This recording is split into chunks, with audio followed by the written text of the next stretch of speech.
Have a wonderful day. Enjoy the story, everyone. The ballroom of the Plaza Hotel, Manhattan, buzzed with whispers from New York's elite. Crystal champagne glasses clinked, designer gowns brushed against Italian marble, and the aroma of expensive perfumes mixed with the sound of a discreet orchestra. It was the most exclusive charity gala of the year, where millions of dollars would be raised for noble causes, or at least, that's what the golden invitation claimed. Crack. The sound echoed through the ballroom like thunder on a sunny day. All conversation ceased. 200 heads turned simultaneously toward the center of the ballroom, where a woman in a blood-red dress stood with her hand still raised, trembling with rage. In front of her, a man in an impeccable tuxedo held his hand to his face, a red handprint forming on his right cheek. "You arrogant jerk," shouted Elise Harper, her green eyes sparkling with fury. "You think you can buy anything in this world, including people?" Nathan Caldwell, CEO of Caldwell Enterprises and one of America's richest men, blinked several times. Still processing what had happened, no one, and he really meant no one, had dared to raise a hand to him in the last 15 years. What the heck?" he muttered, more shocked than irritated. "What the heck is that?" "You offered me $100,000 to spend the night with you." Elise practically spat the words. "I'm a respected journalist from the New York Tribune, not some gold digger." The crowd's murmur grew. Cell phones began to appear, cameras discreetly pointed at the scene. Nathan realized he was at the center of what would probably be the biggest social scandal of the year. "Listen, there's been a misunderstanding," he began, but was interrupted. "Misunderstanding, my foot." Elise took a step forward, her 5-inch heels making her appear even more imposing. "You came here with your arrogance, your $50 million smile, and thought I'd fall at your feet like all the others." Nathan opened his mouth to respond, but then something caught Elise's attention. Her eyes widened, and all color drained from her face. "No," she whispered, walking toward them, with a malicious smile on his face and an artificial blonde glued to his arm, was Colin Ramsey, her ex-fiancé, the man who had betrayed her 3 months earlier with her best friend, destroying not only her heart, but also her reputation in the journalism world. Well, if it isn't little Elise Harper," Colin said, his voice dripping with false sympathy. "I see you finally found your level. Playing with the big boys suits you." The blonde beside him laughed like a hyena, and Elise felt the world spinning around her. All the cameras were now pointed at her, capturing each second of her humiliation. That's when it happened. Nathan Caldwell, still with the slap mark on his face, took a step beside Elise. Without warning, he pulled her to him, one hand firm on her waist, the other gently lifting her chin. "Sorry, darling," he murmured, his blue eyes meeting hers. "I should have done this a long time ago." And then he kissed her. It wasn't a shy or hesitant kiss. It was a movie kiss, the kind that makes time stop, fireworks explode, and the whole world disappear. Elise felt her knees weaken, her hands automatically gripping the lapels of his tuxedo. When they separated, the ballroom was in complete silence. Colin had paled, his mouth open in shock. The blonde beside him looked like she had swallowed a fish. Nathan kept Elise close to him, his lips curving into a genuine smile. "The first in years." "Now," he said, his voice carrying throughout the ballroom, "did someone say something about my fiancé?" Elise looked at him, her eyes still glazed from the kiss, and whispered, "You're completely crazy." "Completely," he agreed, kissing her forehead. "But admit it, it worked." And for the first time in 3 months, Elise Harper smiled genuinely. What she didn't know was that that kiss had changed not only her night but her entire life. The elevator doors closed with a soft ding, finally providing refuge from the chaos they'd left behind in the Plaza ballroom. Elise pressed her back against the mirrored wall, her chest rising and falling rapidly as the adrenaline began to wear off. "Okay, so," she started, then stopped, running her hands through her auburn hair. "What exactly just happened back there?" Nathan loosened his bow tie, the first genuine laugh he'd had in months escaping his lips. "Well, let's see. You slapped me, called me an arrogant jerk. I kissed you senseless. And now, apparently, we're engaged. This is insane." Elise spun around to face him. "Do you have any idea what you've done? By tomorrow morning, this will be on every gossip website, every newspaper, every stock market report." Nathan finished calmly. "Trust me, I know exactly what I've done." The elevator opened on the parking garage level, and Nathan gestured for her to follow him. "Come on. We need to talk somewhere private." The paparazzi will be swarming the lobby in about 10 minutes. I can't just leave with you. I don't even know you." But even as she protested, Elise found herself following him toward a sleek black Tesla. Nathan Caldwell, 32, CEO of Caldwell Enterprises, graduated from Harvard Business School, allergic to shellfish, and apparently excellent at impromptu fake engagements. He opened the passenger door for her. "There, now you know me." Despite everything, Elise felt a smile tugging at her lips. "That's not exactly a comprehensive background check. We'll have plenty of time for that." Nathan waited patiently by the open door. "Look, I know this is crazy, but that guy, Colin, he was about to destroy you in front of 200 people and a dozen cameras. I couldn't just stand there and watch." The mention of Colin's name made Elise's stomach twist. She remembered the humiliation in his voice, the way he'd looked at her like she was dirt on his shoe. Without another word, she got into the car. As Nathan drove through Manhattan traffic, Elise stared out the window, processing the evening's events. "So, what's your angle?" she asked suddenly. "My angle? Nobody does something like that without a reason. What do you get out of this fake engagement?" Nathan was quiet for a moment, navigating around a taxi. "You really want to know? I'm a journalist. I always want to know. My grandmother." He glanced at her briefly. Margaret Caldwell, 87 years old, founder of Caldwell Enterprises, and the most stubborn woman on the East Coast. She's been on my case about settling down for the past 5 years. Last month, she threatened to leave the company to my cousin Ethan if I don't produce a serious relationship by Christmas. And Ethan is an incompetent playboy who would run the company into the ground within 6 months. Nathan pulled into the parking garage of a luxury apartment building. "My grandmother built this empire from nothing. I can't let it be destroyed because I'm apparently emotionally unavailable and married to my work."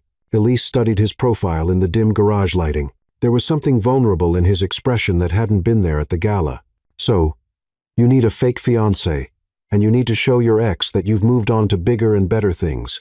Nathan turned off the engine and looked at her directly. "It's a mutually beneficial arrangement. This is completely nuts. The best plans usually are." They took the elevator to the 42nd floor, and when Nathan opened the door to his penthouse, Elise's breath caught. Floor-to-ceiling windows offered a stunning view of Central Park, and the apartment was decorated with understated elegance that screamed expensive taste. "Nice place," she said, trying to sound unimpressed. "Thanks. My decorator has excellent taste in overpriced furniture." Nathan headed to the kitchen. "Coffee? Wine? Something stronger?" "I feel like this conversation requires caffeine or alcohol. Coffee's fine." Elise wandered to the windows, looking out at the twinkling city lights. "So, how exactly would this work? This fake engagement, we'd need to make it believable." Nathan started the espresso machine. "Public appearances, social media posts. Maybe you could move in here for a while." "Whoa, hold on." Elise spun around. "Move in? I barely know you." "Separate bedrooms, obviously." Nathan held up his hands. "This place has 4 bedrooms. You'd have complete privacy." "And how long would this charade last?" 6 months, maybe 8. Long enough for my grandmother to believe it's serious. Long enough for the media attention to help your career recover from whatever Colin did to damage it." Elise was quiet, considering the truth was Colin's betrayal had done more than break her heart. He'd spread rumors about her ethics as a journalist, questioned her sources, made her editors doubt her credibility. The scandal tonight, if spun correctly, could actually rehabilitate her image. "I'd want a contract," she said finally. "Of course, with specific terms, boundaries, exit clauses." "Absolutely. And I keep my apartment. This would just be for appearances. Whatever makes you comfortable." Nathan handed her a perfect cappuccino, their fingers brushing as she took the cup. The contact sent an unexpected jolt through her, and from the way Nathan's eyes widened slightly, she knew he'd felt it too. "There's one more thing," she said, taking a sip of coffee to steady herself. "What's that? That kiss?" "It can't happen again." Nathan studied her face for a long moment. "Because you didn't like it?" Elise felt heat rise in her cheeks. "Because I liked it too much." A slow smile spread across Nathan's face. "This is going to be interesting. This is going to be complicated. The best things usually are." Outside the penthouse windows, New York City sparkled like a promise of adventure. Neither of them knew that their fake engagement was about to become the most real thing either had ever experienced. The next morning arrived with the subtlety of a freight train. Elise's phone had been buzzing nonstop since 6 a.m., and when she finally looked at the screen, she had 47 missed calls, 93 text messages, and approximately 200 social media notifications.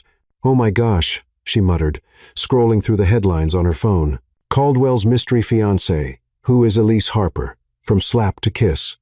The Plaza Gala's most shocking moment. Billionaire's surprise engagement rocks Wall Street. Her apartment buzzer rang insistently. Through the intercom, she heard her best friend Lila's voice. Elise Marie Harper, you open this door right now, or I'm calling the fire department. 5 minutes later, Lila Wynn burst through the door like a tiny tornado, her designer handbag swinging dangerously as she waved a stack of newspapers. What the heck? Lila slammed the papers on Elise's coffee table. You get engaged to Nathan Caldwell and don't tell your best friend? I had to find out from page 6. Lila, I can explain. You better explain. Do you know who this man is? He's only been on Forbes's most eligible bachelor list for the past 3 years. His net worth has more zeros than my phone number. Elise's phone rang. Nathan's name appeared on the screen. That's him, she said weakly. Answer it. Lila practically shrieked. Put it on speaker. Hello, Nathan. Good morning, darling. His voice was warm with amusement. I take it you've seen the news. Hard to miss when there are photographers camping outside my building. Ah, yes, I may have underestimated the media interest. My assistant is handling the press releases, but we need to meet today to finalize our arrangement. Lila's eyes were practically bulging out of her head. She grabbed a notepad and scribbled, Ask about the kiss. Elise swatted the notepad away. Where did you want to meet? My lawyer's office. We'll need to make this official if we're going to pull it off. Can you be at Bennett, Black & Associates at 11? I'll be there. Oh, and Elise, you might want to use the service entrance. The front of the building looks like a media circus. After hanging up, Elise turned to face Lila's expectant stare. Spill. Everything. 2 hours later, Elise sat in the most intimidating conference room she'd ever seen, across from Nathan and a lawyer who looked like he charged more per hour than she made in a month. The terms are quite straightforward, said Thomas Bennett, sliding a thick document across the mahogany table, a 6-month engagement with an option to extend if mutually agreed upon. Ms. Harper will receive a monthly stipend of $50,000. $50,000? Elise nearly choked on her coffee. That's ridiculous. I don't need. You'll need new clothes, accessories, and the ability to attend events without worrying about your regular job. Nathan interrupted smoothly. Consider it a performance fee. The lawyer continued. Joint public appearances, a minimum of twice per week. Separate living arrangements, though Ms. Harper will have access to Mr. Caldwell's penthouse for appearances. No romantic involvement with third parties during the contract period. What about actual romantic involvement with each other? Elise asked, then immediately regretted it when Nathan raised an eyebrow. That's not covered in the contract, the lawyer said diplomatically. It should be, Elise said firmly. No romantic involvement. Period. This is business. Nathan looked amused. If that's what you want, it's fine. But what about physical contact for appearances? Hand-holding? Kissing at events? Elise felt her cheeks warm. Minimal physical contact, and absolutely no more surprise kisses. Even if your ex shows up again? Especially if my ex shows up again. The lawyer was frantically typing notes. Perhaps we should define minimal physical contact. More specifically, just then, the conference room door burst open. A tiny elderly woman with silver hair, dressed in a Chanel suit that probably cost more than Elise's car, marched in with the authority of someone accustomed to owning every room she entered. Nathan Alexander Caldwell. What is this nonsense I'm reading in the papers? Nathan stood immediately, his entire demeanor shifting. Grandmother, I'd like you to meet. I know exactly who she is. Margaret Caldwell's sharp blue eyes, so similar to Nathan's, fixed on Elise. The question is, what are her intentions toward my grandson? Elise stood as well, extending her hand. Miss Caldwell, it's a pleasure to. It's Ms. Caldwell. I never took my husband's name. Margaret's handshake was firm, her gaze assessing. I built this company when women weren't even allowed in boardrooms. I don't need a man's name to define me. I respect that, Elise said genuinely. I've read about your career. What you accomplished in the 70 seconds and 80 seconds was remarkable. Margaret's expression softened slightly. You've done your research. I'm a journalist. Research is what I do. Good. I hate people who speak from ignorance. Margaret turned to Nathan. Is this real, or another one of your schemes to get me off your back about marriage? The room fell silent. Nathan and Elise exchanged glances. It's real, grandmother, Nathan said quietly. Margaret studied them both. Then I suppose you won't mind joining me for dinner Sunday. Both of you, at the estate. It wasn't a question. Of course, Elise heard herself saying, "We'd love to."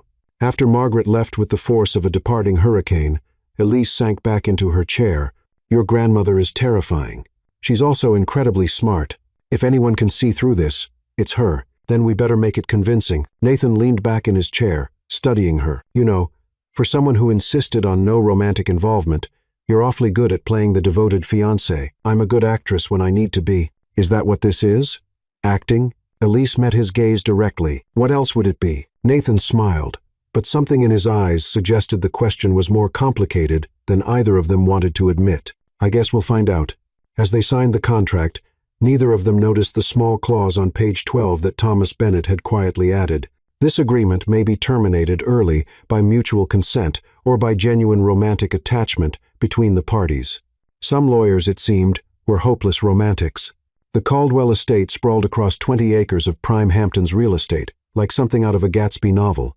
As Nathan's Tesla wound up the circular driveway, Elise pressed her face to the window, taking in the manicured gardens, the fountain that probably cost more than her annual salary, and the mansion that seemed to go on forever. "You grew up here?" she asked, trying to keep the awe out of her voice. "Unfortunately," Nathan replied, his knuckles white on the steering wheel. "Every summer, every holiday, every weekend. My parents thought I needed character building." "What's wrong with character building?" "Nothing. When it doesn't involve being thrown into a pool at 5 a.m., because Caldwells don't sleep past sunrise, or having to recite quarterly profit reports over breakfast when you're 8 years old." Elise studied his profile, seeing tension in the set of his jaw. "Your grandmother raised you." "After my parents died in a car accident when I was 12, yes. Margaret became my guardian, my mentor, and my biggest critic, all rolled into one terrifying package." The vulnerability in his voice caught her off guard. In the few days since their arrangement began, she'd seen the confident CEO, the charming public figure, even the frustrated grandson, but this was the first glimpse of the boy who'd lost his parents and been thrust into a world of impossible expectations. "Nathan, I'm sorry. I didn't know." "It's fine," he said quickly, parking in front of the massive oak doors. "Ancient history. Besides, she did prepare me to run the company. I just wish the cost hadn't been quite so high." Before Elise could respond, the front doors opened, and a butler, who could have been cast in Downton Abbey, appeared. "Master Nathan, welcome home. Ms. Caldwell is waiting in the rose garden." "Thank you, Winston. How's she been this week?" Winston's expression remained perfectly neutral, but Elise caught the slight twitch of his eyebrow. "Energetic, sire. She's fired 3 gardeners and reorganized the entire wine cellar again." Nathan groaned. "She's nervous. That's never good." They walked through the mansion, and Elise tried not to gawk at the oil paintings that were probably worth more than most people's houses, the crystal chandeliers that cast rainbow prisms across marble floors, and the antique furniture that belonged in a museum. "Relax," Nathan murmured, offering her his arm as they approached the rose garden. "You look like you're about to face a firing squad." "Aren't I?" "Probably. That's not reassuring." "I'm not good at reassuring. I'm better at honest." The rose garden was a masterpiece of landscape architecture, with hundreds of roses in every color imaginable, creating a living tapestry around a central gazebo. Margaret Caldwell sat at an elegant wrought-iron table, dressed in a lavender silk dress that probably cost more than Elise's rent, with her silver hair perfectly coiffed and her posture ramrod straight. "You're 3 minutes late," she said without looking up from her newspaper. "Traffic," Nathan replied, pulling out Elise's chair before taking his own. "There's no traffic on a private road, Nathan." Margaret folded her newspaper with military precision and fixed her sharp gaze on Elise. "You look nervous, dear." "A little," Elise admitted. "I want to make a good impression." "Good. I despise people who don't care what others think. It shows a lack of respect." Margaret poured tea from an ornate silver service. "Now, tell me about yourself. And don't give me the sanitized version you'd give a reporter. I want the real story." Elise accepted the delicate china cup, acutely aware that she was probably holding something worth more than her car. "What would you like to know?" "Everything. Start with your childhood." For the next hour, Margaret grilled Elise with the precision of a seasoned investigator. She wanted to know about Elise's middle-class upbringing in Ohio, her journalism degree from Northwestern, her career at the Tribune, her favorite books, her political views, her thoughts on modern art, and her opinion on the current state of investigative journalism. Through it all, Nathan sat quietly, occasionally refilling teacups or offering encouraging smiles, but mostly just watching the two most important women in his life size each other up. "And this ex-fiancé of yours," Margaret said, cutting into a perfectly prepared salmon, "the one who made such a scene at the plaza. Tell me about him." Elise's fork paused halfway to her mouth. "Colin, there's not much to tell. We were together for 2 years, engaged for 6 months. He made some poor choices. He cheated," Margaret said bluntly, "with your best friend, if the gossip columns are accurate." "Grandmother," Nathan warned, "I'm not asking to be cruel, Nathan. I'm asking because I want to understand what kind of man would be foolish enough to lose a woman like Elise." Elise felt heat rise in her cheeks. "Colin thought I was too ambitious, too focused on my career. He wanted someone who would be satisfied being an accessory to his life instead of building her own. And what did you want? I wanted someone who understood that loving someone means supporting their dreams, not trying to shrink them to fit your own insecurities." Margaret's eyes sharpened with interest. "An excellent answer. And what do you want from Nathan?" The question hung in the air like a challenge. Elise felt Nathan tense beside her, and she realized this was the moment that would determine whether Margaret saw through their charade. "I want someone who sees me as an equal," Elise said honestly. "Someone who challenges me to be better without trying to change who I am. Someone who isn't threatened by my success because he's secure in his own." "And do you think Nathan is that man?" Elise looked at Nathan, seeing something vulnerable and hopeful in his blue eyes. "I think he has the potential to be." It wasn't a lie. She realized with surprise, over the past few days, she'd seen glimpses of the man beneath the billionaire exterior, the way he'd protected her from Colin's humiliation, the way he'd been careful to respect her boundaries, even while negotiating their arrangement, the way he'd shown genuine concern for her comfort and safety. Margaret nodded approvingly. "Nathan, walk me to the greenhouse. I want to show you the new orchids." Nathan looked confused. "But we haven't finished." "Now, Nathan," it was clearly not a request. Nathan squeezed Elise's hand briefly before following his grandmother across the garden, leaving Elise alone with her thoughts and a growing sense of unease. 20 minutes later, they returned, Margaret looking satisfied and Nathan looking like he'd been through an interrogation. "Well," Margaret announced, settling back into her chair, "I've made my decision." "Your decision?" Elise asked. "About whether I approve of this engagement." Margaret's smile was sharp. "I do, conditionally." "Conditionally?" Nathan repeated. "You'll both stay here for the next 2 weeks. Consider it an extended engagement party. I want to observe how you interact when you think no one is watching." Elise's teacup rattled against its saucer. "Stay here? Together? Separate rooms?" "Naturally. I'm not a complete heathen." Margaret's eyes twinkled with mischief. "But if you're truly engaged, you should be comfortable in each other's company for more than a few hours at a time." "Grandmother, that's not necessary," Nathan began. "It's absolutely necessary. Ethan stopped by yesterday, asking pointed questions about your sudden engagement. He seems to think it's rather convenient timing." The mention of Nathan's cousin made his jaw tighten. "Ethan can think whatever he wants. Ethan can also contest my will if he believes you're deceiving me." Margaret's voice carried a steel edge. 2 weeks, Nathan. Prove to me this is real, and I'll announce my succession plans at the company board meeting. Fail to convince me, and I'll seriously consider Ethan's suitability for leadership." Elise and Nathan exchanged glances. They were trapped, and Margaret knew it. "Fine," Nathan said finally. 2 weeks. "Excellent. Winston will prepare the blue suite for Elise and ensure your usual room is ready." "Nathan." Margaret stood, smoothing her dress. "Dinner is at 7. Dress code is formal, and we'll be joined by the Langleys and the Thorntons. They're dying to meet Nathan's mysterious fiancée." After Margaret glided away with the grace of a queen, Elise and Nathan sat in stunned silence. 2 weeks. Elise finally said. 2 weeks, Nathan agreed.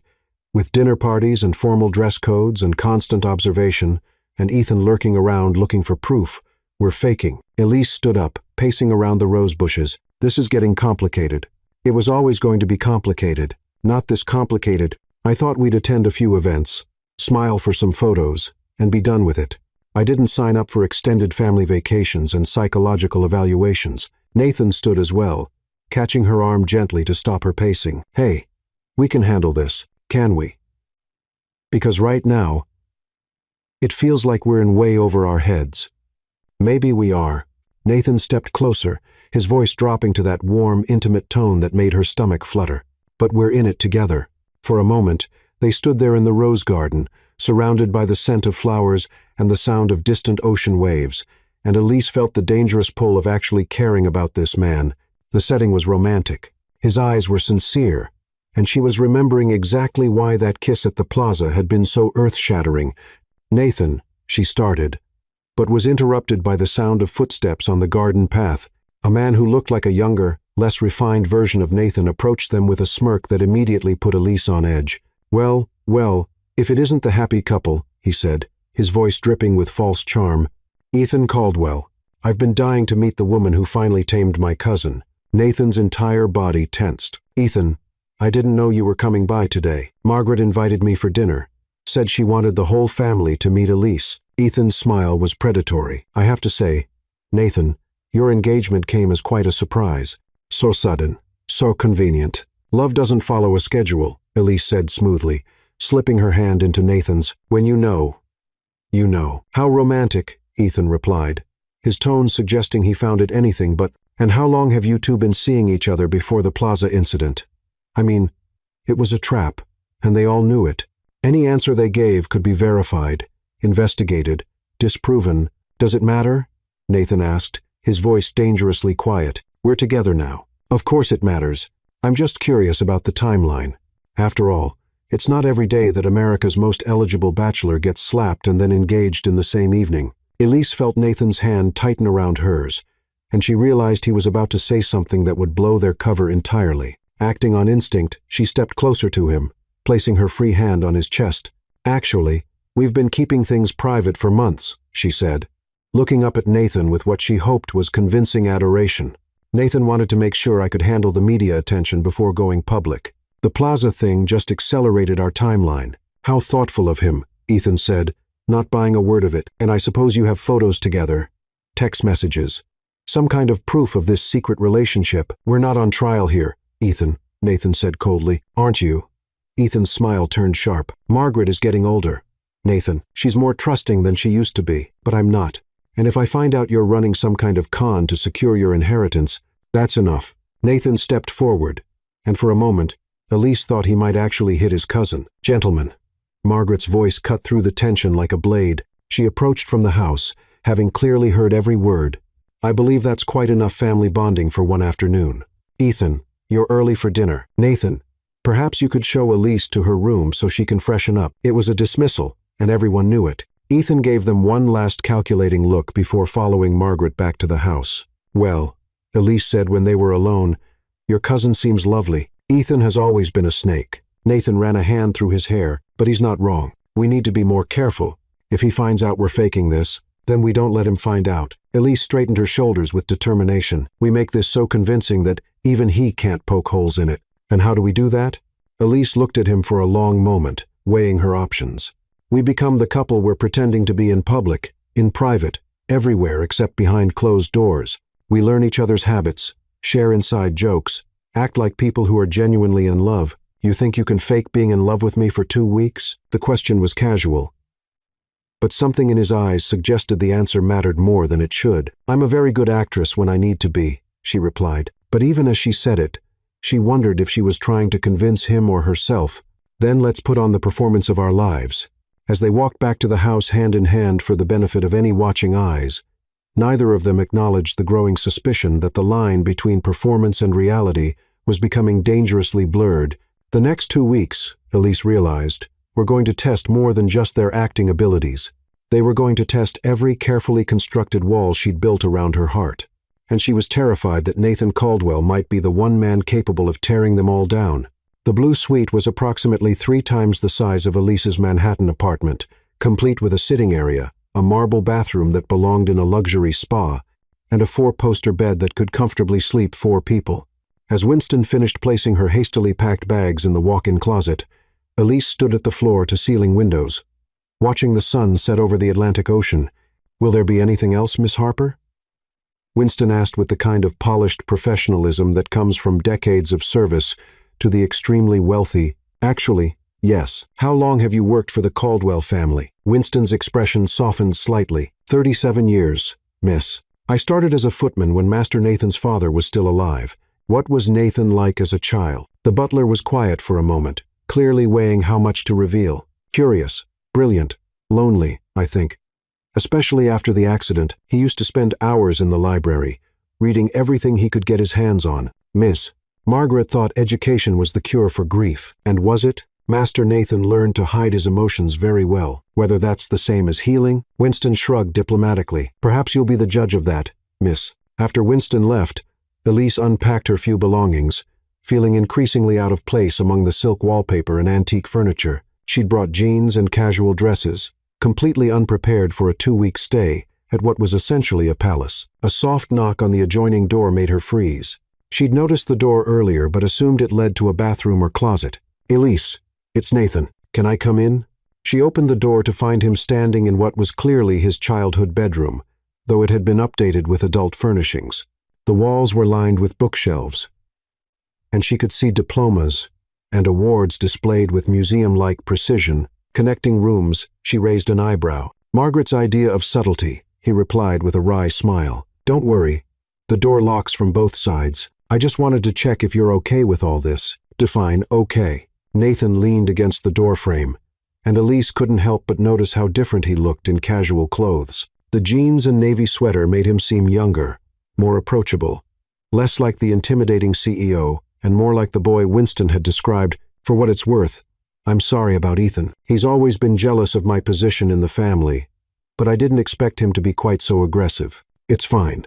I've dealt with hostile sources before. Elise sat on the edge of the enormous bed. But we need to talk about our story. He's going to keep testing us, and we need to have consistent answers. Agreed. Want to grab some coffee and figure this out? There's a study down the hall that's more private. 20 minutes later, they were settled in a cozy study with notebooks, coffee, and what felt suspiciously like homework. Nathan had started a fire in the fireplace, and the whole scene felt so domestic that Elise had to remind herself this was all pretend. Okay, she said, pen poised over paper. How did we meet? Coffee shop. Nathan suggested. Too cliché. Besides, I don't drink coffee shop coffee. I'm a snob about my caffeine. Good to know. Bookstore? Better. Which one? The Strand. You were in the journalism section. I was in business. You dropped a book. I picked it up. We started talking about media ethics in the digital age. Elisa finished. That's believable. I actually do spend a lot of time there. Perfect. When was this? 8 months ago. October 15th. That gives us time to have developed a real relationship before going public. For the next 2 hours, they crafted their fictional love story with the attention to detail of screenwriters. Their first date was dinner at a small Italian restaurant in Little Italy. Nathan had been nervous and spilled wine on his shirt. Elise had laughed and offered to take him to her dry cleaner. Their first kiss was 3 weeks later on the Brooklyn Bridge at sunset because Nathan had wanted to show her the view of Manhattan from his favorite spot. This is actually kind of fun, Elise admitted. Looking at their timeline, we should write romance novels. I don't think billionaire CEOs are allowed to write romance novels. It's probably against some masculine code. Says who? Says my business school professors, my board of directors, and approximately every business magazine that's ever profiled me. Elise studied his face. Do you ever get tired of it? The expectations, the image management, the constant performance. Nathan was quiet for a long moment, staring into the fire. Every single day. But it's the price of success, right? You become what people need you to be, not what you want to be. And what do you want to be? Honestly, I have no idea anymore. I've been Nathan Caldwell, CEO, for so long that I'm not sure who I am underneath all that. The vulnerability in his voice made Elise's chest tighten. Well, for what it's worth, I like the version of you I've seen this week. The one who protects people from humiliation and makes terrible jokes about his furniture. You think my jokes are terrible? Objectively awful, but in an endearing way. Nathan laughed, and the sound was so genuine, so different from his polished public persona, that Elise felt something dangerous flutter in her chest. We should probably get some sleep, she said, standing up quickly. Big day tomorrow. Pretending to be madly in love. Right. Pretending. Something in his tone made her look back at him, but his expression was unreadable. The next morning, Elise woke to the smell of bacon and coffee wafting up from the kitchen. She'd slept better than she had in months, possibly because the bed was like sleeping on a cloud, or possibly because she'd felt safer knowing Nathan was in the next room. When she made it downstairs, she found Margaret in the breakfast nook, reading what appeared to be 3 different newspapers simultaneously while making notes in a leather-bound planner. Good morning, dear. I hope you slept well, like a baby. Thank you. This is a beautiful house. It should be. It cost enough. Margaret gestured to the chair across from her. Nathan is out for his morning run. He'll be back in an hour. Coffee? Margaret poured from a silver coffee service, and Elise accepted the cup gratefully. I suppose you're wondering why I really insisted on this 2-week arrangement, Margaret said without preamble. The thought had crossed my mind. Nathan has been alone for too long. Oh, he's had girlfriends, but nothing serious. Nothing that challenged him or made him grow as a person. Margaret's sharp eyes fixed on Elise. He needs someone who won't be intimidated by his success or impressed by his money. And you think I'm that person? I think you slapped him in front of 200 people and didn't apologize. That suggests a certain strength of character. Elise nearly choked on her coffee. You approve of me slapping your grandson? I approve of you treating him like a human being instead of a bank account. Margaret's smile was sharp. Too many people in Nathan's life want something from him: money, connections, reflected glory. You seem to want him to be better than he is. I barely know him. Perhaps. But you see him clearly, which is more than most people manage. Before Elise could respond, Nathan appeared in the doorway, sweaty from his run, and looking altogether too attractive for someone who'd just exercised for an hour. Morning, he said, kissing Elise's cheek in what she assumed was a performance for Margaret. The casual intimacy of it sent an unexpected shock through her system. Morning. Good run? Great. The beach trail is perfect this time of year. He poured himself coffee and sat beside her, close enough that she could smell his cologne mixed with ocean air. What's the plan for today? Margaret was just telling me about your childhood need for someone to challenge you, Elise said sweetly. Nathan shot his grandmother a look. Was she now? Among other things, Margaret replied innocently. I thought you two might enjoy exploring the grounds today. There's so much history here, and Elise seems like someone who appreciates history. That sounds lovely, Elise agreed. I'd love to hear more about the family legacy. Wonderful. I'll have Cook prepare a picnic lunch. You can eat by the lighthouse. There's a lighthouse? Elise asked. Built in 1892 by Nathan's great-great-grandfather, Margaret said proudly. It's been restored, of course, but it's still functional. Quite romantic, especially at sunset. The word romantic hung in the air with obvious intention. Margaret was clearly orchestrating opportunities for them to bond, and Elise wasn't sure whether to be grateful or terrified. 2 hours later, they were walking along a cliff path that offered stunning views of the Atlantic. Nathan carried a picnic basket that probably contained food worth more than most people's grocery budget, and Elise carried a blanket that felt like it was made of silk. Your grandmother is not subtle, Elise observed. Margaret has never been subtle about anything in her entire life. She probably has a spreadsheet tracking our interactions. Should we be worried about Margaret? Always. But not about this. She likes you. How can you tell? She didn't interrogate you about your family's financial history or your long-term reproductive plans. When she likes someone, she focuses on character instead of credentials. They reached the lighthouse, a beautiful white tower that stood majestically against the blue sky. Nathan spread the blanket on a patch of grass, and they unpacked what turned out to be a gourmet feast. This is incredible, Elise said, biting into what might have been the best sandwich she'd ever tasted. Margaret believes that if you're going to do something, you should do it properly. Nathan opened a bottle of wine that probably cost more than her rent. She had the kitchen staff trained by a Michelin-starred chef. Of course she did. They ate in comfortable silence for a while, watching seagulls dive for fish and feeling the ocean breeze. It was peaceful in a way that Elise hadn't experienced in years of city living. Can I ask you something? Nathan said eventually. Shoot. What's your biggest fear? The question caught her off guard. That's pretty deep for a fake relationship conversation. Maybe. But Ethan is going to keep digging. And the more we know about each other, the more convincing we'll be. It was a reasonable explanation, but something in his eyes suggested the question was more personal than strategic. Becoming irrelevant, she said finally, being forgotten. I've worked so hard to build my career, to make a name for myself in journalism, and Colin almost destroyed that in one night. The idea of disappearing, of not mattering, that terrifies me. Nathan nodded slowly. I get that. Mine's probably the opposite, never being seen for who I really am. Always being Nathan Caldwell, the CEO, the heir, the public figure, never just Nathan. Is that why you've never had a serious relationship? Partly. It's hard to trust someone's feelings when you know they're influenced by your bank account. He looked at her directly. You don't seem influenced by my bank account. I find excessive wealth morally complicated, Elise admitted. Not that I'm judging you specifically, but the inequality in this country is staggering. And people with your resources have a responsibility to address that. You're right. His answer surprised her. I've been thinking about that a lot lately. Actually, the company does charitable work, but it feels performative, like we're checking boxes instead of making real change. What would real change look like to you? I don't know yet, but I'd like to figure it out. They talked for hours, moving from social responsibility to favorite books, to travel dreams, to childhood embarrassments. Elise found herself sharing stories she hadn't told anyone, and Nathan revealed a sense of humor that was both sharp and self-deprecating. When the sun began to set, painting the sky in shades of orange and pink, Nathan stood and offered her his hand. Want to see the view from the lighthouse? The climb up the narrow spiral staircase was dizzying, but the view from the top was breathtaking. The entire coastline stretched out before them, with the Caldwell estate looking like something from a fairy tale below. It's beautiful. Elise breathed. Yeah, it is.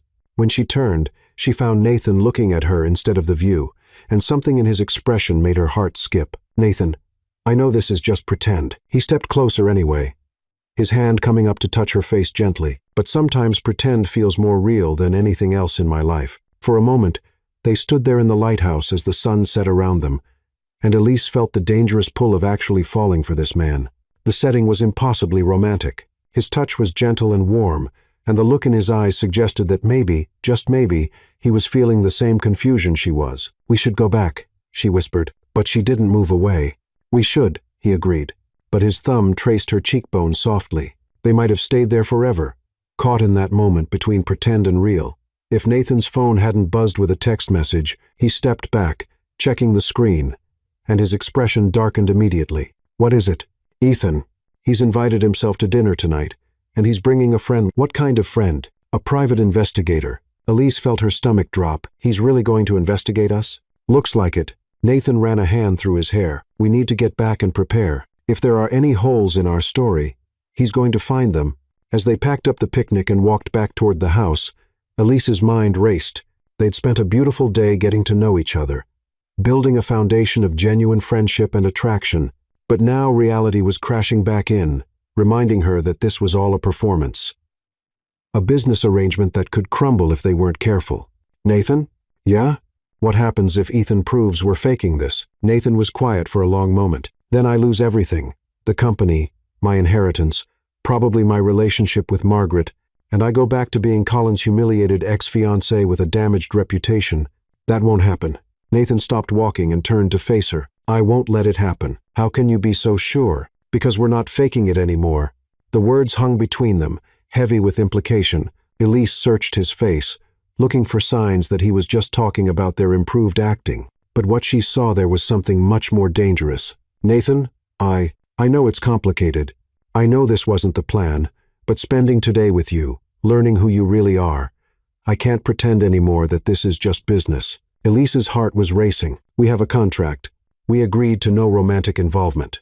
I remember. Nathan stepped closer. But contracts can be renegotiated.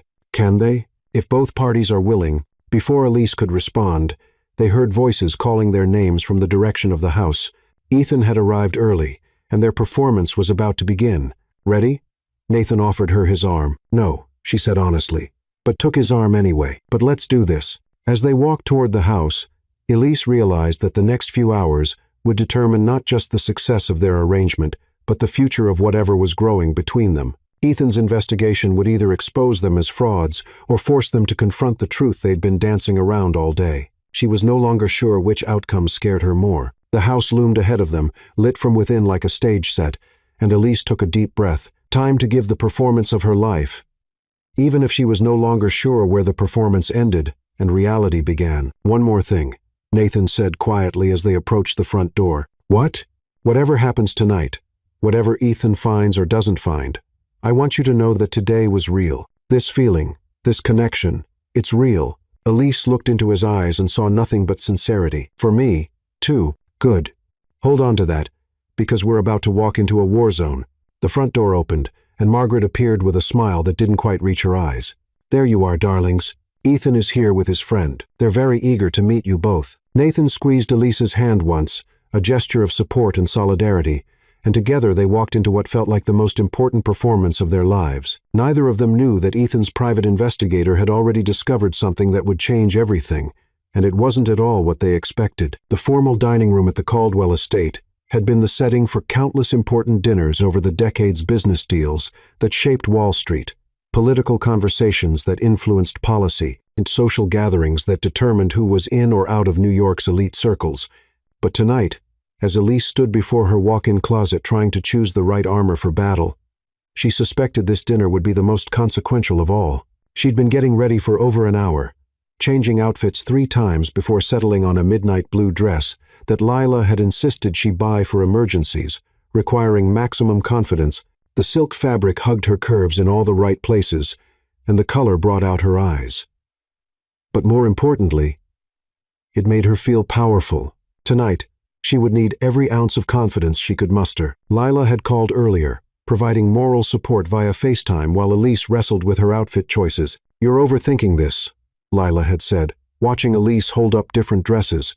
"Just wear something that makes you feel like you could run a Fortune 500 company or star in your own action movie." "I need to feel like I could survive a professional interrogation by a private investigator," Elise had replied, finally settling on the midnight blue. "Then definitely the blue. It's your power color, plus, it matches your fake fiancé's eyes. His eyes aren't fake, but the engagement is, right?" Elise had ended the call without answering, which was answer enough for Lila, who immediately texted, "Oh my God, you're actually falling for him, aren't you? Call me tomorrow with all the details." Now, as Elise applied a final coat of lipstick, she wondered if Lila's suspicions were written all over her face. The past few days at the estate had blurred every line she'd tried to draw between professional arrangement and personal feelings. Every shared meal, every casual conversation, every moment of genuine laughter had made it harder to remember why she was supposed to keep her guard up. A soft knock on the connecting door interrupted her thoughts. "Come in," she called, checking her reflection one last time. Nathan entered, and for a moment, both of them simply stared. He was wearing a perfectly tailored black tuxedo that emphasized his broad shoulders and lean frame, his dark hair styled with just enough casual messiness to look effortless.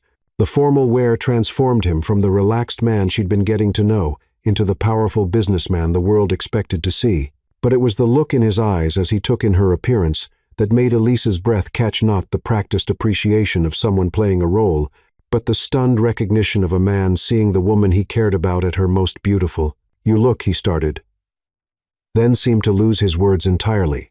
"Like I can handle whatever Ethan throws at us," she suggested, though her voice came out slightly breathless. "Like the most beautiful woman I've ever seen," he said quietly. And the sincerity in his voice made her heart skip several beats. "Like someone I'd be proud to have beside me, even if this were real." The word real hung between them, loaded with implications neither of them was quite ready to address. "Nathan, I know, wrong time, wrong place." He ran a hand through his hair, messing up the perfect styling. "But I needed you to know before we go down there and face whatever Ethan has planned, that what I said earlier wasn't just stress talking. These past few days, getting to know you, seeing who you really are, beyond the professional facade, it's changed everything for me." Elise felt her carefully constructed walls trembling. "This is complicated. The best things usually are. We have a contract that we wrote when we barely knew each other.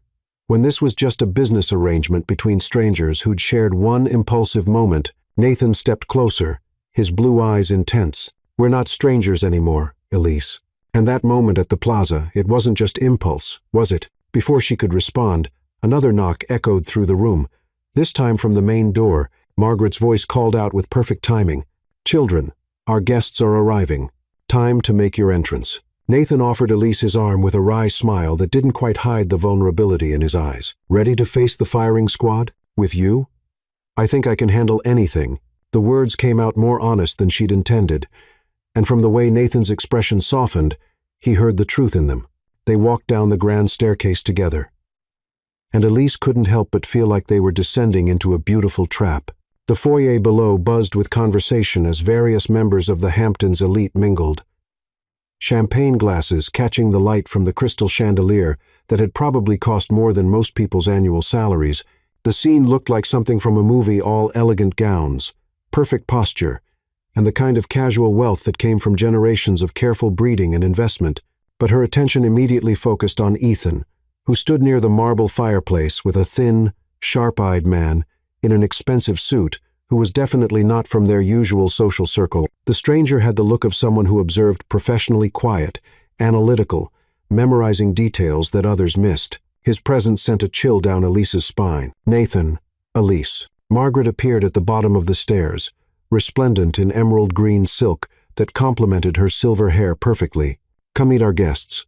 Everyone is simply dying to meet the mysterious woman who captured our Nathan's heart. The next 30 minutes passed in a blur of introductions, small talk, and careful observation. The Langleys and Thorntons were exactly what Elise expected, from Hampton's high society, wealthy, well-educated, and intensely curious about the billionaire's sudden engagement. They asked polite but probing questions about her background, her family, her career, all while maintaining the veneer of social pleasantries that the wealthy had perfected over generations. So refreshing to meet a woman with her own career, Mrs. Langley commented while discussing Elise's journalism. Too many young women today seem to think marriage is a retirement plan. I've always believed that the most interesting couples are those where both partners have something valuable to contribute to the conversation. Elise replied diplomatically. How wonderfully modern of you, dear. And what drew you to journalism? The desire to tell stories that matter, to shine light on things that powerful people would prefer to keep in the shadows. She caught Ethan watching this exchange with particular interest, as if cataloging every word for future analysis. Nathan was perfect beside her, playing the role of devoted fiancé with just the right balance of affection and protectiveness. He kept one hand on her lower back, occasionally leaning down to whisper something that made her laugh genuinely, and responded to every inquiry about their relationship with convincing fondness. To any observer, they looked like a couple completely smitten with each other, which was becoming less of a performance and more of a reality with each passing moment. How did the proposal happen? Mrs. Thornton asked with the eager curiosity of someone who lived vicariously through other people's romantic moments. Nathan and Elise exchanged glances. They hadn't prepared for this question. It was spontaneous, Nathan said carefully. We were walking through Central Park, discussing our future, and I realized I couldn't imagine mine without her in it. How romantic. Did you get down on one knee? Actually, Elise jumped in. He just stopped walking, took my hands, and asked if I wanted to spend the rest of my life arguing with him about everything from business ethics to the best pizza in Manhattan, and I said yes because someone needs to keep him humble. She added, earning genuine laughter from the group. That sounds exactly like Nathan, Margaret said with obvious delight. He's never been one for grand gestures, but his thoughtful moments are worth a dozen roses.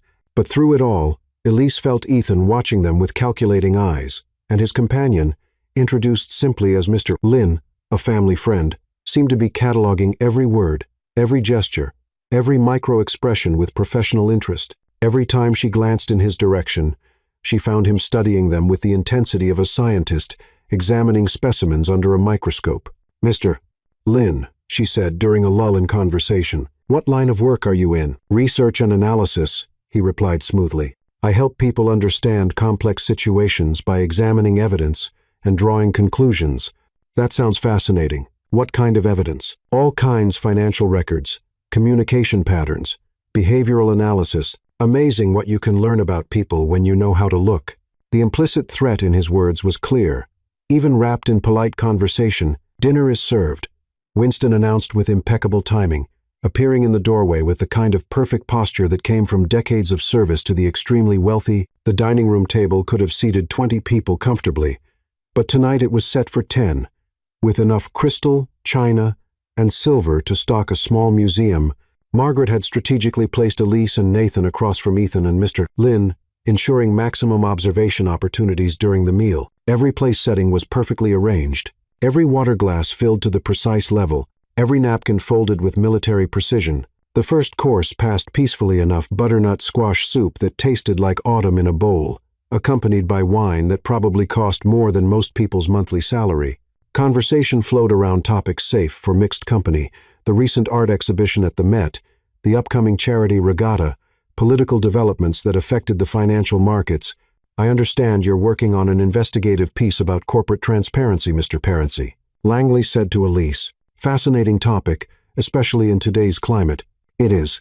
The challenge is finding sources willing to go on record about questionable practices. Corporate whistleblowing carries significant personal and professional risks, and yet you pursue these stories anyway, Mr. Lynn observed. That suggests either admirable courage or dangerous recklessness. I prefer to think of it as necessary accountability, Elise replied evenly. Democracy requires an informed public, and an informed public requires journalists willing to ask difficult questions, even when those questions might damage innocent people. Good journalism distinguishes between exposing wrongdoing and destroying reputations.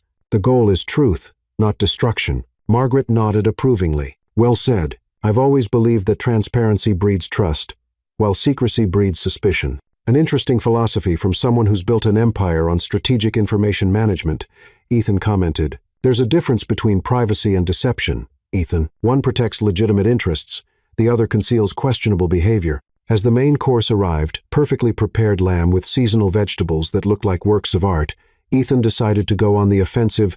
So, Elise, he said with a smile that didn't reach his eyes, cutting into his lamb with surgical precision.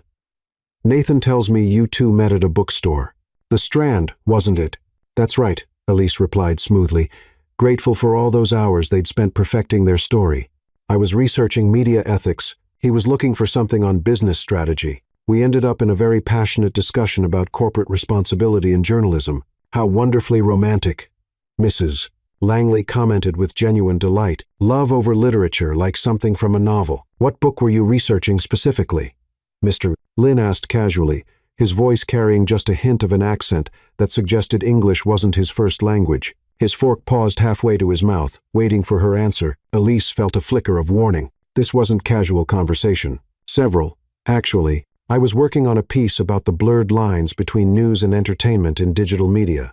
Amusing Ourselves to Death by Neil Postman was particularly relevant to my research. Excellent choice. Margaret nodded approvingly. Postman was decades ahead of his time. His warnings about entertainment culture undermining serious discourse seem prophetic now. And what business book were you looking for, Nathan? Ethan continued the interrogation, dabbing at his mouth with his napkin. Good to Great by Jim Collins. Nathan answered without hesitation. I was reviewing leadership principles for a board presentation. Interesting, because according to the purchase records we obtained from the Strand, you bought The Art of War that day, not Good to Great. The table fell silent. Even the soft classical music playing in the background seemed to pause. Elise felt her stomach drop as she realized Ethan had actually investigated their fictional meeting. The clink of silver against china stopped. Glasses paused halfway to lips, and every eye turned to watch their response, but Nathan didn't miss a beat. You're absolutely right. I picked up Good to Great first, but Elise recommended The Art of War instead. Said if I really wanted to understand business strategy, I should start with Sun Tzu. Best advice I ever got. Elise looked at him with what she hoped appeared to be fond remembrance rather than amazed relief. You were so skeptical. Said military strategy had nothing to do with corporate leadership. And you spent 20 minutes proving me wrong, right there in the aisle, Nathan added, his hand finding hers on the table in what looked like an unconscious gesture of affection. I knew then that you were going to change my perspective on everything. 20 minutes? Mr. Lin made a note in a small notebook he'd produced from his jacket pocket. That's quite a conversation for a chance meeting. When you find someone who challenges your assumptions, time tends to disappear, Elise said, and realized it was completely true, even if she was describing moments that had never actually happened. How thorough of you to check purchase records, Margaret said dryly, her tone suggesting that Ethan's investigation tactics were not entirely appreciated. I suppose next you'll be requesting to see their text message history. Ethan had the grace to look slightly embarrassed. I'm just trying to understand the timeline, grandmother. This engagement came as such a surprise to everyone who knows Nathan.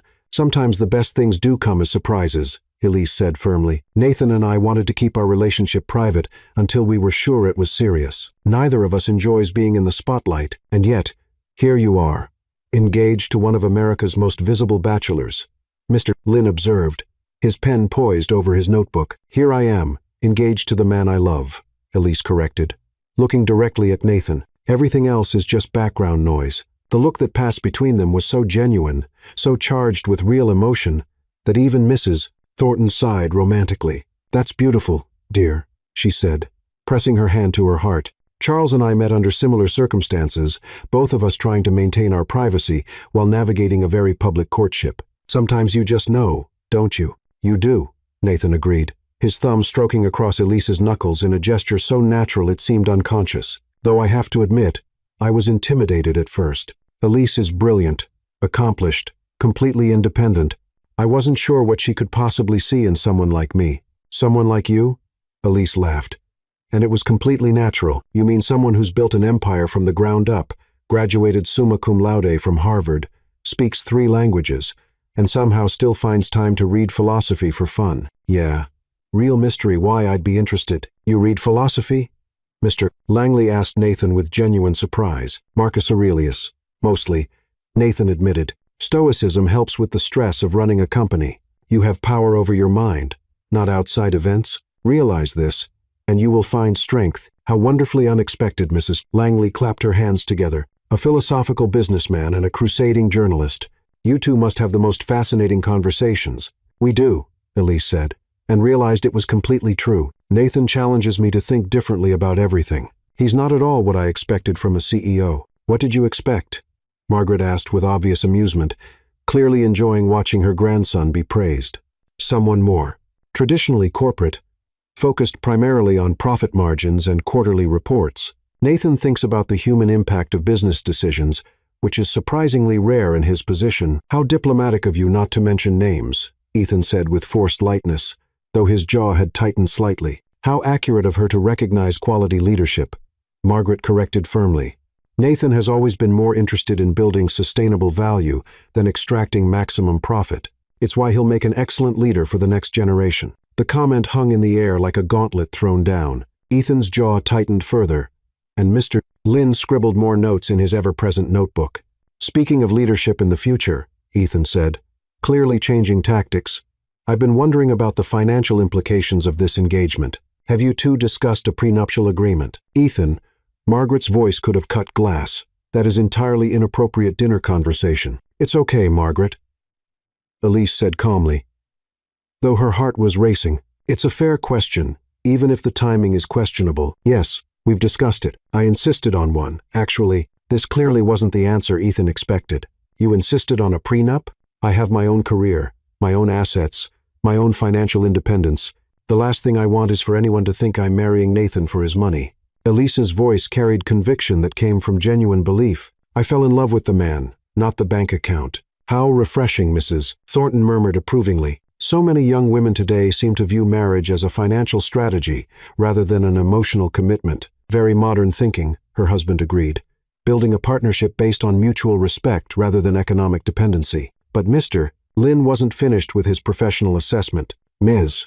Harper, can you tell us about your relationship with Colin Ramsey? The question hit like a physical blow. Elise felt Nathan tense beside her, his hand tightening protectively around hers. The entire table seemed to hold its breath, waiting for her response. I'm not sure how my previous relationship is relevant to this conversation, Nathan said coldly, his voice carrying a warning that made several guests shift uncomfortably.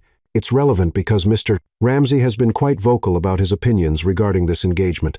Mr. Lynn replied smoothly, completely unintimidated by Nathan's tone. He suggested that Miss Harper might be using this relationship to rehabilitate her reputation after their unpleasant breakup. Elise felt rage building in her chest like a gathering storm, but she forced herself to remain calm. Colin is entitled to his opinions. What he's not entitled to is spreading lies about my character or my motivations. So, you deny that this engagement is professionally motivated? I deny that my personal life is any of Colin's business, or frankly, yours. Elise's voice was steel wrapped in silk. Colin cheated on me with my best friend, publicly humiliated me, and tried to damage my career when I refused to take him back quietly. If you want to discuss someone's questionable motivations, perhaps we should start there. Elise, Nathan murmured, his voice full of admiration and support. No, it's fine. I'm tired of being polite about this. Elise turned to address the entire table, her journalist instincts taking over. Colin couldn't handle dating a woman who was more successful than him, so he tried to tear me down to his level. When that didn't work, he cheated. When I left him, he tried to destroy my reputation by questioning my ethics and spreading rumors about my sources. The idea that I would need to manufacture a relationship to rehabilitate myself from being the victim of infidelity is not just insulting. It's absurd. The table was completely silent. Even Mr. Lynn had stopped writing, his pen frozen over his notebook. Well said, Margaret declared firmly, raising her wine glass slightly. Any woman who would settle for less than she deserves less than she settled for. Oscar Wilde? Nathan asked with a small smile, some of the tension leaving his shoulders. Margaret Caldwell, his grandmother replied proudly. Though I'm sure Oscar would approve of the sentiment, the tension began to ease as conversation resumed. But Elise could feel Mr. Lynn's analytical gaze still fixed on her. She had the unsettling feeling that everything she'd said was being catalogued, processed, evaluated for authenticity. Every pause, every inflection, every micro-expression was being assessed by someone trained to detect deception. "Tell us about your family, dear Mrs." Langley said, clearly trying to steer the conversation to safer waters. "Are they excited about the engagement?" "My parents are thrilled," Elise replied. "Grateful for the change of subject. They're both teachers in Ohio. My father teaches high school history. My mother teaches elementary school. They raised me to value education, hard work, and treating people with respect, regardless of their economic status." "How wonderfully grounding," Mrs. Thornton commented. "It's so important to remember one's roots, especially when entering a world of privilege." "I think privilege comes with responsibility," Elise said honestly. "The more you have, the more you should give back to your community." "And how do you plan to do that as part of the Caldwell family?" Ethan asked, his tone suggesting this was more than idle curiosity.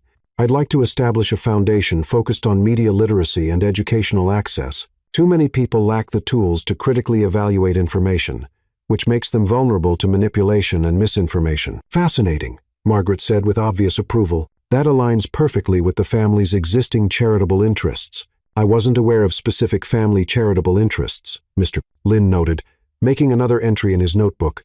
"The Caldwell Foundation has been supporting education initiatives for over 50 years, Margaret replied coolly. "Perhaps you should have done more thorough research before accepting this assignment." The rebuke was subtle but unmistakable, and Mr. Lynn's cheeks colored slightly. Dessert arrived, individual chocolate soufflés that were works of art, accompanied by port that was probably older than Elise. The conversation shifted to safer topics: upcoming social events, vacation plans, the latest Broadway shows, art auctions, charity galas, but underneath the civilized veneer, Elise could feel the undercurrents of evaluation and judgment, as if she were a specimen being examined under a very expensive microscope. "These soufflés are incredible," she commented, taking a bite of what might have been the best dessert she'd ever tasted. "Cook trained in Paris," Margaret said proudly. "I believe in surrounding myself with excellence in all things, including future granddaughters-in-law?" "Mrs." Langley asked with a knowing smile. "Especially future granddaughters-in-law," Margaret replied, raising her port glass in Elise's direction. "Nathan," Ethan said as they finished dessert, setting down his spoon with deliberate precision, "could I speak with you privately for a moment? Business matter that requires immediate attention. Anything you need to say to Nathan, you can say in front of me," Elise said firmly, her journalist instincts flaring. "Actually, this concerns confidential company business board matters that require discretion." Nathan looked torn between protecting Elise and avoiding a scene in front of their guests. "It's okay," she said quietly, placing her hand over his. "I'll be fine. 5 minutes," Nathan told Ethan firmly, then leaned down to kiss Elise's temple in a gesture that felt completely natural. "I'll be right back." As the men left the dining room, Margaret immediately moved to sit beside Elise, her emerald silk rustling softly. "How are you holding up, dear?" "I feel like I'm being dissected by a very polite vulture," Elise admitted quietly. "Mr. Lynn is quite thorough. Ethan hired him to investigate potential corporate espionage last year. The man could probably tell you what everyone at this table had for breakfast and how much they paid for their shoes. That's not particularly reassuring." "It's not meant to be." Margaret's expression was grim. "Ethan is more desperate than I realized. Hiring a private investigator to spy on family members crosses a line. Even for him, what happens if he finds something, some inconsistency in our story, some proof that this isn't real?" Margaret was quiet for a moment, studying Elise's face with those sharp blue eyes that missed nothing. "Can I ask you something, and will you give me an honest answer?" "Of course. Are you in love with my grandson?" The question hung between them like a challenge. Elise felt her carefully constructed defenses crumbling under Margaret's penetrating gaze. Around them, the other guests continued their polite conversation, but it felt like she and Margaret existed in a bubble of truth. She started, then stopped. "It's complicated. Love usually is. But that's not what I asked." Elise took a shaky breath. "We agreed this would be fake. A business arrangement. No romantic feelings, no complications. Just a mutually beneficial performance. And how's that working out for you? Elise laughed despite herself, the sound carrying more pain than humor. Terribly. Absolutely terribly. Good, Margaret said with obvious satisfaction. Because it's working out terribly for Nathan, too. I've watched him for the past week, and I haven't seen him this happy since before his parents died. You've given him something I never could, the freedom to be himself, instead of constantly living up to impossible expectations. But what if Ethan proves we're lying?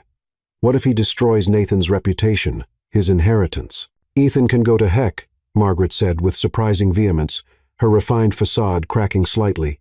I've made my decision about the company's succession, and it has nothing to do with Nathan's personal life. It has everything to do with his character, his vision, and his ability to lead with both intelligence and compassion, all things that were true before you came along and will be true regardless of what happens between you two. Before Elise could respond, the men returned. Nathan looked frustrated and tense, his jaw tight with barely controlled anger. Ethan looked smugly satisfied, like a cat who'd cornered a particularly interesting mouse. Mr. Lynn trailed behind them, still taking notes with the dedication of a court reporter. Everything all right? Margaret asked with deceptive mildness, though her eyes were sharp with concern. Fine, Ethan replied, smoothing his tie. Just discussing some upcoming board decisions and succession planning. Nathan sat back down beside Elise, his hand immediately finding hers under the table. His touch was warm but tense, and she could feel the frustration radiating from him like heat from a furnace. Well, Margaret announced, rising from her chair with regal grace, I think it's time we move to the library for after-dinner drinks. Winston has prepared a lovely selection of cognac and liqueurs that have been aging longer than some of our guests have been alive. As they filed out of the dining room, Mr. Lynn approached Elise directly for the first time all evening, his notebook tucked under his arm like a weapon. Ms. Harper, might I have a word? Nathan immediately stepped closer, protective instincts flaring. Anything you have to say can be said in front of me. It's all right, Elise said, though her heart was racing like she'd just run a marathon. What did you want to discuss, Mr. Lynn? I've completed my preliminary investigation into your relationship with Mr. Caldwell. Her voice was steadier than she felt. Mr. Lynn consulted his notebook, flipping through several pages covered in meticulous handwriting. Your story about meeting at the Strand checks out perfectly. The purchase records confirm Mr. Caldwell bought The Art of War on October 15th at 3:47 p.m. The receipt also shows he purchased a coffee from the in-store cafe at 3:52 p.m. Elise felt a moment of confusion that must have shown on her face. They'd made up that entire story. How could there be actual purchase records with such specific details? I also confirmed that you were indeed in the journalism section that afternoon, researching media ethics. The librarian on duty that day remembered you specifically because you spent several hours there and asked for help finding additional resources on digital media manipulation. The confusion deepened. Elise had been at the Strand that day. She remembered it clearly now that he mentioned it, but she had no memory of seeing Nathan there. No recollection of dropping a book or having any conversation about business strategy. Your subsequent dating history also appears completely authentic. Dinner reservations at Lombardi's under Mr. Caldwell's name for October 22nd. A charge to his credit card at the Brooklyn Bridge gift shop on November 12th. Presumably when you visited his favorite spot for your first kiss, Elise felt the world tilting around her, like she was standing on the deck of a ship in rough seas. Every detail of their carefully constructed fictional love story was being confirmed by real evidence. It was impossible unless, furthermore, Mr. Lynn continued, oblivious to her growing confusion, I spoke with several of your colleagues at the Tribune. They confirmed that you've been noticeably happier in recent months, though you've been very private about your personal life. One colleague mentioned that you'd started wearing a particular necklace regularly, the same necklace you're wearing tonight. Elise's hand flew to her throat, where a delicate silver chain held a small pendant her grandmother had given her years ago. She'd been wearing it almost daily since her grandmother's death, but somehow Mr. Lynn had woven it into their fictional narrative as evidence of their relationship. I also obtained your cell phone records, Mr. Lynn continued, and found a pattern of regular communication between you and Mr. Caldwell dating back 7 months. Text messages, phone calls, even some lengthy late-night conversations. This was impossible. Elise knew for certain that she'd never had Nathan's phone number before their arrangement began. She would have remembered texting with a billionaire CEO. The evidence overwhelmingly supports your claims of a genuine long-term relationship that you've kept private until recently. I found no indication of deception, financial motivation, or recent fabrication. Ethan looked like someone had just told him the earth was flat. That's impossible. There must be something you missed. I'm very thorough, Mr. Taxionhite. Caldwell. If there was deception to find, I would have found it. Mr. Lynn closed his notebook with finality. My professional opinion is that this engagement is entirely legitimate, but the timing, the suddenness, Ethan protested, his voice rising slightly. The timing suggests two people who value privacy, finally deciding to go public with their relationship. Nothing more, nothing less. Mr. Lynn tucked his notebook into his jacket pocket, perhaps triggered by external circumstances that made continued secrecy untenable. Margaret looked absolutely delighted, her smile sharp enough to cut glass. Well, that settles that, doesn't it? But Elise was reeling, her mind racing with impossible possibilities. How could their fake story be supported by real evidence? Phone records that didn't exist? Restaurant reservations she'd never made? Nathan, she said quietly, can I talk to you alone? They excused themselves to a small sitting room off the library. Closing the door behind them, Elise turned to face Nathan, her mind spinning with questions that seemed to have no logical answers. The evidence, she said without preamble, the phone records, the restaurant reservations, the timeline. How is any of that possible? We made up that entire story. Nathan ran a hand through his hair, looking nervous for the first time all evening. About that, Nathan. What aren't you telling me? He was quiet for a long moment, staring at a painting on the wall as if it held the answers to the universe. I didn't make up that story. I mean, I embellished it, created dialogue that never happened, but the core of it was real. What do you mean? Elisa's voice was sharp, her journalist instincts flaring. Nathan turned to face her directly, his blue eyes serious. I was at the Strand that day, October 15th. I did see you in the journalism section, researching ethics. You dropped a book, All the President's Men, and I picked it up for you. Elisa's eyes widened as a vague memory surfaced, like something emerging from deep water. The man in the business section. That was me. We talked for maybe 5 minutes about Woodward and Bernstein, investigative journalism, the importance of holding powerful people accountable, and then you got a call from your editor and had to leave. But I couldn't forget you. You followed me? Her tone was a mix of disbelief and accusation. Not followed, but I may have kept track of you, your bylines, your articles, your career progression. I started reading everything you wrote. When you got engaged to Colin, I felt ridiculously disappointed. When that ended, I felt guilty for being relieved. Elise sank into a chair, processing this revelation. So, when I slapped you at the plaza, it wasn't the first time I'd seen you. It was just the first time I had an excuse to talk to you again. You manipulated this entire situation. No. Nathan knelt beside her chair, his hands covering hers. The slap was real. Your anger was real. Colin's humiliation was real. I just took advantage of an opportunity to protect you and get to know you at the same time. By lying to me, by not telling you the whole truth. There's a difference. Elise pulled her hands away, standing up to pace around the small room. But the phone records, the restaurant reservations, Mr. Lynn said there was evidence of communication going back months. Nathan looked uncomfortable. I may have created some of that evidence after we made our agreement, called your phone a few times when I knew you wouldn't answer, left voicemails that would show up in records, made restaurant reservations under both our names and then canceled them, created a paper trail that would support our story if anyone investigated. That's actually brilliant, Elise said despite herself, and completely manipulative. I was protecting us. Both of us. I knew Ethan would dig, and I wanted to make sure our story would hold up to scrutiny. But why didn't you tell me? Because I was afraid you'd think exactly what you're thinking now, that I manipulated you into this situation. Elise stopped pacing, looking at him directly. Didn't you? Partially, yes, but not the way you think. Nathan stood as well, his voice urgent. Yes, I noticed you before we officially met. Yes, I was attracted to you before our arrangement began. Yes, I created evidence to support our cover story. But everything that's happened between us since then, the conversations, the laughter, the way you challenge me to be better, the way I feel when I'm with you, all of that is completely genuine. How do I know that? How do I know any of this is real and not just an extension of your manipulation? Because you know me now. Really know me. Nathan stepped closer, his voice passionate. You've seen past the public persona to who I actually am. You've met my family, seen my vulnerabilities, heard my fears. You've seen me at my worst and my best. Would someone who was just manipulating you reveal all of that? Elise considered this. He was right. The Nathan she'd come to care about over the past week wasn't the polished CEO from the Plaza Gala.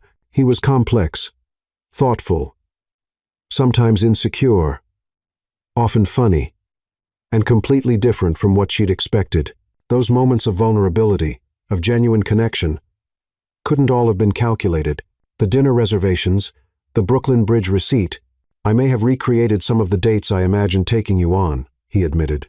When we were building our fake story, I used real places I'd actually wanted to go with you. Places I'd fantasized about taking you during those months when I was reading your articles and wondering what it would be like to know you. That's either incredibly romantic or incredibly creepy. I was hoping for romantic. Despite everything, Elise felt a smile tugging at her lips. You're insane. Completely. But I'm insane about you, Elise. I love you. The words hung in the air between them, simple and complicated all at once. I know it's fast. I know it's messy. I know we started this as a fake arrangement built on my manipulation and your professional desperation. But what I feel for you is the realest thing I've ever experienced. Elise felt her heart stop, then start again at double speed. You can't just say that. Why not? It's true. Because it changes everything. Good. I want to change everything. Nathan stepped closer, his hands framing her face gently. I want to rip up that contract and start over. I want to take you on real dates to real places. I want to introduce you to people as my girlfriend, not my fake fiancé. I want to fall asleep next to you and wake up with you and have completely inappropriate public displays of affection that make my grandmother roll her eyes. Elise felt tears building in her eyes. What if this doesn't work? What if we're too different? Or the media pressure destroys it? Or your family doesn't really accept me? Or what if it does work? What if we're perfect for each other and we're too scared to find out? A soft knock on the door interrupted them. Margaret's voice called out with perfect timing. Children, I hate to interrupt, but our guests are preparing to leave. They'd like to say goodbye. Nathan and Elise looked at each other, the weight of unfinished conversation hanging between them like a bridge half built. What do I tell them? Elise asked, her voice barely above a whisper. Tell them whatever feels true. They returned to the library, where Ethan stood with barely concealed frustration while Mr. Lynn packed away his notebook with professional efficiency. The other guests were indeed preparing to leave, gathering purses and wraps, while making the kind of polite departure conversation that wealthy people had perfected over generations. Thank you for a lovely evening, Margaret, Mrs. Langley said warmly, embracing their hostess. And congratulations again to you both. What a wonderful couple you make. Thank you, Elise replied, accepting hugs and handshakes from the departing guests. It was wonderful meeting all of you. You must come to our charity luncheon next month, Mrs. Thornton insisted. I'd love to hear more about your foundation ideas. I'd be honored. Ethan approached them last, his expression carefully neutral but his eyes cold with frustration. Well played, he said quietly, his voice carrying undertones of grudging respect and barely concealed anger. I underestimated you both. This was never a game, Ethan. Nathan replied firmly, his arm sliding protectively around Elise's waist. Wasn't it? Ethan's smile was sharp enough to cut. But I suppose it doesn't matter now. You've won this round, Nathan. Enjoy your victory. Just remember, winning isn't the same as deserving. And what exactly haven't I deserved? Nathan asked, his voice dangerously quiet. Everything you've been handed your entire life. The company, the inheritance, Margaret's favoritism. You've never had to fight for anything. Never had to prove yourself the way the rest of us have. You think I haven't had to prove myself? Nathan's voice was incredulous. I've been under a microscope since I was 12 years old, expected to be perfect, to live up to impossible standards. Poor little rich boy, Ethan sneered. How terrible to inherit billions of dollars and the respect of the business world. That's enough. Margaret's voice cut through the tension like a blade. She'd been listening from the doorway, her expression colder than Elise had ever seen it. Ethan, you will leave my home now, and you will not return until you can speak to your family with respect. Family? Ethan laughed bitterly. Is that what we are? Because from where I stand, it looks like there's Nathan, your golden boy. And then there's everyone else fighting for scraps. You're right, Margaret said quietly, her voice carrying decades of authority. There is Nathan, who has spent the last 15 years working 18-hour days to honor his parents' memory and build on what they started. And then there's you, who has spent the same 15 years looking for shortcuts and feeling sorry for yourself. Ethan's face flushed red. You have no idea what I've sacrificed. You've sacrificed nothing but opportunities, Margaret interrupted. Every door I opened for you, you walked away from. Every chance I gave you to prove yourself, you squandered. Don't blame Nathan for your own choices. After Ethan left with Mr. Lin in tow, the mansion felt suddenly quiet, as if a storm had passed. Margaret, Nathan, and Elise stood alone in the library, surrounded by thousands of books and the weight of family history. Well, that was illuminating, Margaret said dryly, settling into her favorite chair with the grace of someone accustomed to managing crises. I assume you two have some things to discuss. We do, Nathan admitted. Good. Take your time. I'll be in my study if you need anything. Margaret paused at the door, looking back at them with something that might have been maternal affection. For what it's worth, I've never seen two people fight so hard against falling in love. It's been quite entertaining to watch. After she left, Nathan and Elise stood facing each other in the elegant library, surrounded by leather-bound volumes and the soft glow of table lamps. The silence stretched between them, heavy with everything they'd said and everything they hadn't. So, Elise said finally, her voice barely above a whisper, what happens now? Now, we decide whether to keep pretending this is fake or admit that it stopped being fake somewhere around the second day. When did you know it was real for you? Nathan considered the question seriously, his hands shoved deep in his pockets. The lighthouse. When you were talking about your fears and dreams, and I realized I wanted to know everything about you, not for the arrangement, not for the performance, but because I was falling for you, and I wanted to fall deeper. For me, it was this morning, when you brought me coffee and we spent 2 hours planning fictional dates, and I caught myself wishing they were real. They can be real, can they? Elise stepped closer to him, drawn by the honesty in his voice. Because I have to tell you something, too. What? I love you, too. The words came out in a rush, like she'd been holding them back all evening. I love how smart you are, how you listen when I talk, how you make me laugh even when I'm terrified. I love that you protected me from Colin, even though it meant creating this complicated charade. I love that you read philosophy and make terrible jokes about your furniture and care about using your wealth responsibly. Nathan's smile was brilliant, transforming his entire face. Yeah? Yeah. But I'm still angry that you didn't tell me about seeing me before, about creating evidence, about manipulating the situation. That's fair. I'll make it up to you. How? By taking you on the real version of every fake date we planned, starting with that Italian restaurant in Little Italy tonight. If you want, it's almost midnight. Then tomorrow, or next week, or whenever you're ready to let me court you properly. Elise laughed, feeling lighter than she had in months. Court me? What? Are we living in a Jane Austen novel? If that's what it takes to convince you I'm serious about this, I'll write you sonnets and send flowers every day. Please don't. I'm allergic to most flowers. And your poetry is probably terrible. How do you know my poetry is terrible? You're a CEO. It's statistically likely. Nathan stepped closer, his hands finding her waist. Can I kiss you now? A real kiss, not a performance kiss. I thought you'd never ask. This time, when Nathan kissed her, there were no cameras, no audiences, no purpose beyond the simple desire to kiss the woman he loved. It was soft and sweet and full of promise. And when they broke apart, both of them were smiling like teenagers with their first crush. So, what happens to the contract? Elise asked, her arms still around his neck. We burn it ceremonially, with champagne and possibly fireworks. And your grandmother's succession plans? She'll do whatever she thinks is best for the company. But it won't be based on my personal life anymore. She made that clear tonight. And Ethan? Ethan will have to learn to live with disappointment again. I feel sorry for him. Why? Because he spent so much energy being angry about what he doesn't have that he's never learned to appreciate what he does have. Nathan studied her face in the lamplight. That's very generous of you, considering he just spent the evening trying to destroy our relationship, trying to destroy our fake relationship. He actually ended up proving our real one. True. Though I'm not sure that was his intention. They stood together in comfortable silence for a moment, processing everything that had happened. Outside the library windows, the Hamptons stretched out under a canopy of stars.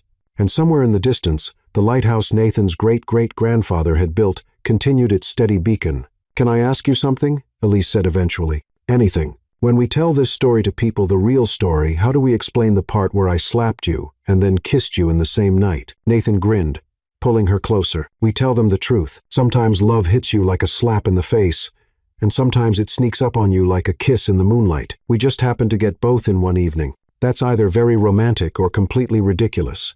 The best love stories usually are both. And what about the manipulation, the fake evidence, the elaborate charade. We tell them that sometimes the wrong reasons lead to the right results, that sometimes you have to take a detour to find where you're supposed to be. And if people think we're crazy, then we're crazy together.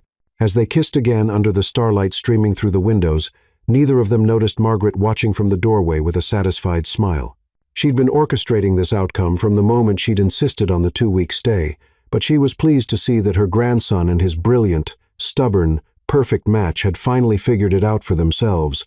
Tomorrow, there would be contracts to dissolve, announcements to make, and a real relationship to navigate under the watchful eyes of the media and society. There would be challenges and complications and the normal difficulties of two successful, independent people learning to build a life together. But tonight, there was just Nathan and Elise, finally honest about their feelings, finally ready to stop pretending and start living the love story they'd accidentally written together. "One more thing," Nathan said as they finally separated, both breathless and grinning. "What?" "Thank you." "For what?" "For slapping me at the plaza. If you hadn't, we might never have found each other." "In that case, you're welcome. But let's agree that all future conflicts will be resolved with words, not violence. Deal. Though I have to say, you have an excellent right hook. Years of self-defense classes, Lila insisted after I started covering political corruption stories. Remind me to send Lila a thank you note." "For what?" "For having a best friend who taught you to protect yourself. It led to the best thing that ever happened to me." And in the grand tradition of the best romantic comedies, they kissed again as the camera, metaphorically speaking, pulled back to show the beautiful mansion, the starlit ocean, and two people who had found love in the most unexpected place of all. In each other's arms, surrounded by the wreckage of their carefully laid plans and the promise of a future they were finally brave enough to want, everyone, it seemed, would live happily ever after, even if it took them a little while to figure out they deserved it. The end.